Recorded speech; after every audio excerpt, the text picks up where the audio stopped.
Ma'am, are you really married? E- Excuse me? What do you mean? I had hired a private investigator for a certain investigation.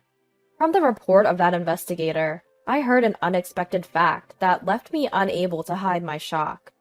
If my husband has been exploiting my frequent night shifts to have a sweet affair, I will never forgive him. My name is Rachel. I am a nurse at a general hospital and a working wife who was about to celebrate her first Christmas since getting married. My husband Daniel, whom I married half a year ago, is a very gentle man who is 5 years older than me. We met at a social gathering, and we hit it off because we had the same last name. We got married as we entered our 4th year of dating. Daniel's parents had already passed away, and he said he had no relatives, so we ended with a photo wedding instead of having a wedding ceremony. Daniel is an area manager of a retail store. He basically works at a branch, but he also goes on business trips to the head office and visits various stores. I don't have any children yet, and I thought I should earn money when I can, so I mainly take night shifts. Thanks to that, I can relax on my days off after night shift, and I think I have more days off than other jobs because a night shift counts as 2 days of work. Daniel's job did not have fixed days off, so he often adjusted to match my days off. We enjoyed our newlywed life by going on many trips and dates. One day when I came home from a night shift, Daniel, who should have already gone to work, was at home. "I'm home." "Huh? Daniel? You're not off today, are you?" When I asked with curiosity, Daniel opened his mouth with great difficulty and said, well, you see, I have a sudden business trip from tomorrow, and it might be a bit long, so they suddenly gave me the day off today." "I see. How long will you be gone?" "About a week, I think. It might be longer, but I won't know until I get there." "All right, work hard." I was saddened by the sudden and lengthy business trip. I had a rare consecutive holiday the day after tomorrow, and I was looking forward to spending a slow evening with Daniel. But if it's for work, I had no choice but to switch gears, and I decided to drive Daniel to the airport. It takes about 2 hours by car to the airport, and it takes about 2 hours by plane to the head office in New York. After seeing off Daniel at the airport, I strolled around the airport, which I rarely visit, had lunch at a famous nearby cafe, and returned home. Exhausted, I sprawled out on the sofa, where I spotted an unfamiliar envelope tucked under the TV stand. It must have been something that Daniel, who was supposed to be on a business trip to the head office, had left behind. Feeling a little guilty, I checked inside. Inside was an album filled with pictures of Daniel, an unknown woman, and a little girl, maybe around 5 years old, in front of a kindergarten classroom, dressed in a school uniform. What on earth is this? My mind went blank. Could it be an affair? And with a single mother? Unforgivable. Infidelity. The word floated into my mind, and before I knew it, I found myself calling Daniel's office. I mentioned that I knew Daniel, made up a reason, and asked if he was on his trip. To my shock, they told me that Daniel was on bereavement leave. What's more, I was informed that there were hardly any business trips from their branch to the head office. What was going on? Daniel had told me he was away on business, but he was on bereavement leave? I hadn't heard anything about it. He was lying to get time off work, just to meet with the woman and child in these photos. That was the only conclusion I could come to. I started looking for a detective agency. I decided on one, planning to visit the next day. But all the while, I couldn't shake the realization that in the 4 years we'd been dating, Daniel had been lying to me about these non-existent business trips. A profound emptiness washed over me. Perhaps I was exhausted, because at some point, I fell asleep. When I woke up, it was already 6 a.m. the next day. I had an appointment at the detective agency at 10 a.m., so I got ready, carefully placing the envelope I'd found yesterday in a larger bag so it wouldn't fold. At the agreed-upon time, I walked through the gates of a detective agency for the first time in my life. The words I had prepared to say flew out of my head the moment I opened the door to the office. The detective waiting for me was a young man who looked to be in his mid-20s and was dressed like a college student. Reading my surprise, he asked with a casual smile, "You think I'm an immature-looking detective, don't you?" and managed to lighten the mood. "Oh no, I'm sorry, it's just... This is my first time at a place like this. I'm a bit nervous." I responded on impulse, but he kindly urged me to sit on the sofa. After a small talk with the detective, I took out the album that had led me to suspect Daniel of infidelity. True to form, the detective started collecting necessary evidence, deftly making copies. He picked up a copy of the picture of the three in front of the school and told me, "This is likely to be a significant clue." The name of the school was clearly visible in the photo. Immediately, the detective searched for the preschool online and made a call. He made the call in a separate room, so I had no idea how he extracted the information, but apparently, the little girl in the photo was a student at that preschool. And unsurprisingly, that child was currently on a leave of absence from the school. The school was located in New York, so I was told it would be an expensive job, but I agreed. Actually, I had been studying and investing in stocks and Forex since adulthood. After becoming a working adult, I started investing with my monthly salary, and I've had some decent returns, so I decided to use that money for the investigation. We'd need to fly to New York, and it was unclear how many days it would take to get evidence, but the biggest humiliation for me was being lied to by my husband. I wanted to grab proof at any cost. That determination drove me.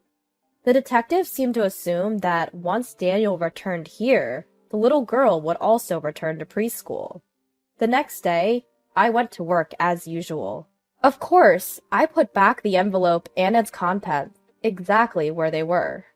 Then I got a message from Daniel, who was supposed to be away for a week, saying, "Sorry, my business trip is going to be extended by 3 more days. I'll be back on Sunday." As arranged, I contacted the detective the day Daniel returned home. The detective understood and seemed pumped to start the investigation. The next day, he flew to New York and began his preliminary investigation. That evening, I received a call from the detective revealing an unbelievable fact. "During the preliminary investigation, an unexpected situation came to light." "What do you mean?" I was totally confused. "I'll be back tomorrow. Can we meet soon?" "Yes, anytime." Responding like that, I promptly headed to the detective's office after finishing my night shift the next day. "So, was he cheating after all?" To my question, the detective seemed to struggle to give an answer. "No, I think this situation might be even more serious," the detective said, with a grave look on his face, which made me swallow my words. "Firstly, it's likely true that your husband has taken a leave of absence for bereavement from his company. However, Mrs., are you sure you're really married to Daniel?" "What? What are you implying? We officially registered our marriage 6 months ago. In fact, I followed Daniel and your daughter back from her kindergarten in New York and found their home. According to the locals, Daniel has been living alone here for the past 4 years, only returning to New York a few times a year. I heard he stayed for about a week for his father-in-law's funeral in New York." No way. I was at a loss for words. "Since you and Daniel originally had the same last name, it's hard to say anything at this stage, but I would suggest you check at the city hall," the detective advised. After expressing my thanks, I made my way straight to the city hall. At the city hall, I obtained a copy of the residency certificate for my entire household. What was written on it, however, was only my name. No way! There must be some mistake. I got married 6 months ago. I appealed loudly to the female City Hall staff member who was helping me in my confusion. The staff member, seeming distressed, said, "Even if you say so, we couldn't find any record of your marriage." But I insisted, pleading with her. "Please, check it again. My husband's name is Daniel. Please." To my near tears, the staff member repeatedly apologized with genuine remorse. In the midst of my confusion, I recalled the day I had submitted our marriage registration. Despite it being a workday for me, Daniel insisted that it had to be done on that auspicious day, and I had to go alone to the city hall to submit our marriage registration. I never would have imagined that our marriage registration was not submitted. After letting my tears flow, my emotions gradually settled down. I apologized and bowed my head, then left the city hall. All I could think about on my way home from my night shift was how tiring everything had been lately. I fell asleep on the sofa, pondering what to do next. When I woke up, Daniel was in the middle of preparing dinner. Seeing him like this reminded me of the woman and the girl in the photo. I was furious about being deceived, but I realized that if I lost my cool now, I wouldn't be able to take any action. So I was able to suppress my emotions. From that day on, I put on a smile in front of Daniel. About a week after going to the city hall, I had been considering whether I could find out anything about his real wife from Daniel's phone or his surroundings. Daniel tends to be quite forgetful, and it seemed that he accidentally left his house without his smartphone that day. I happened to be off, so I considered delivering it to him. But first, I decided to check his phone. Normally, it's not cool to snoop on someone else's phone, but I couldn't afford such decorum at the time. Considering the state of my mental health, I felt I had no choice. Daniel occasionally unlocks his phone while voicing the passcode, so unlocking it was easy. From there, I found the contact of a woman with a girl's picture he always talked about as an icon. I immediately called this woman. Around the third ring, a calm and elegant woman's voice answered. "Hello? Who is this?" When I asked, "Are you Mrs. Daniel Smith?" the woman's tone turned puzzled. "Yes, I am. But who are you?" "I'm someone Daniel met at his outstation. It's hard for me to say this, but we are living together now." "So there really is a woman at his outstation. I see. I was planning to visit my husband who lives there during the end of the year holidays. Can we talk then?" I didn't expect this turn of events. I gladly accepted such a generous offer. Around that time, Daniel said, "Sorry, but there's a reunion in my hometown this New Year's, so I'm going to go back home." I had been waiting for these words from Daniel. Of course, I immediately agreed. According to what his wife told me, Daniel's hometown is the next town over.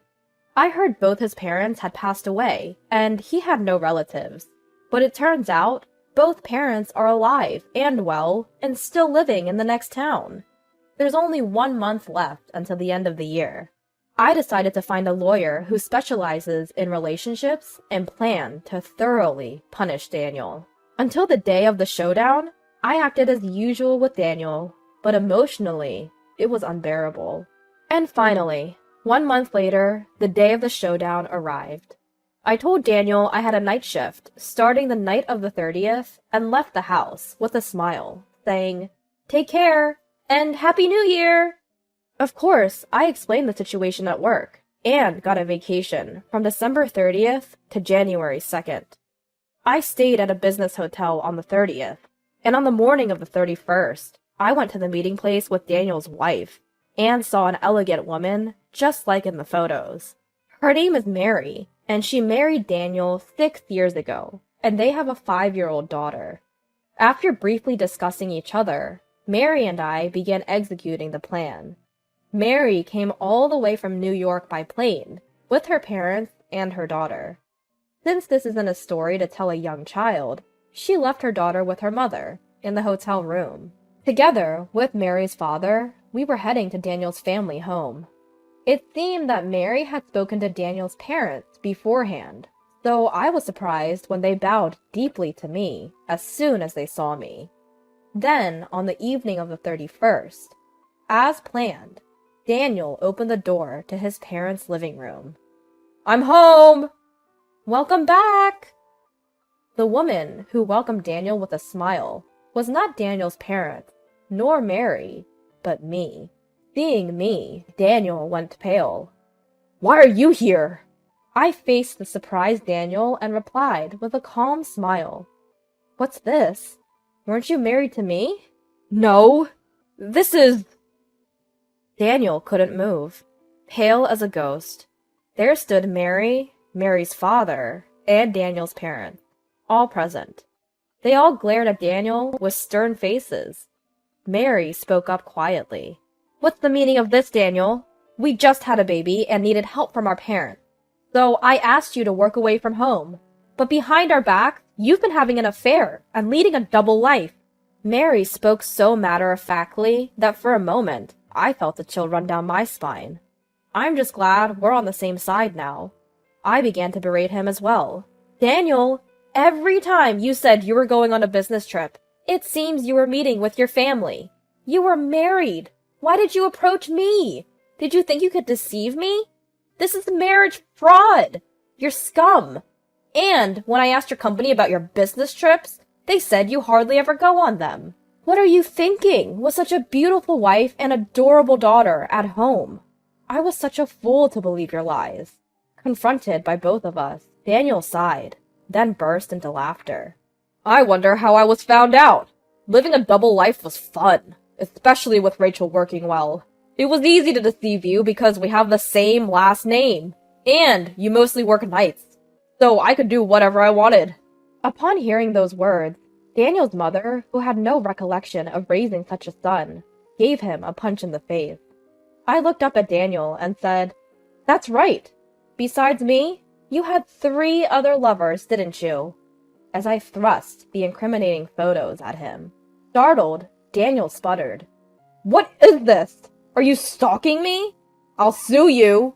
These are all the pieces of evidence gathered by a private investigator I hired because I thought you were having an affair. We're going to make you pay damages to both Mary and me. As I said this with a firm tone, Daniel suddenly collapsed to the floor, begging for mercy. "I'm sorry. Just spare me the damages. I'll continue my relationship with both of you. Just spare me the damages." He cried out. I was speechless with disbelief, but it seemed that he was broke from spending too much on his other lovers. I couldn't care less. I left Daniel's childhood home with the words, "I don't even want to speak to you anymore. Let's deal with the rest through our lawyers." After that, I went through my lawyer to file a claim for compensation on the grounds of bigamy. I was grateful to my lawyer when the money was successfully recovered. I felt guilty towards Mary and tried to give her some of the compensation, but she refused. In fact, she was grateful for all the evidence I provided, and we became friends. According to Mary, she collected compensation from Daniel's other girlfriend and broke up with him. Of course, she made sure to get her fair share of alimony and child support. Apparently, one of his mistresses was a colleague of his, and Daniel was demoted at work and sent to a subsidiary company. At the new company, he's apparently being bossed around by a younger employee and cries every day. However, he can't quit his job because he needs the money to pay off the compensation. On the other hand, I moved out of the house I had been living in and rented a place that's just right for living alone, and I'm leading a carefree life. I now visit New York a few times a year and continue to be friends with Mary and her daughter.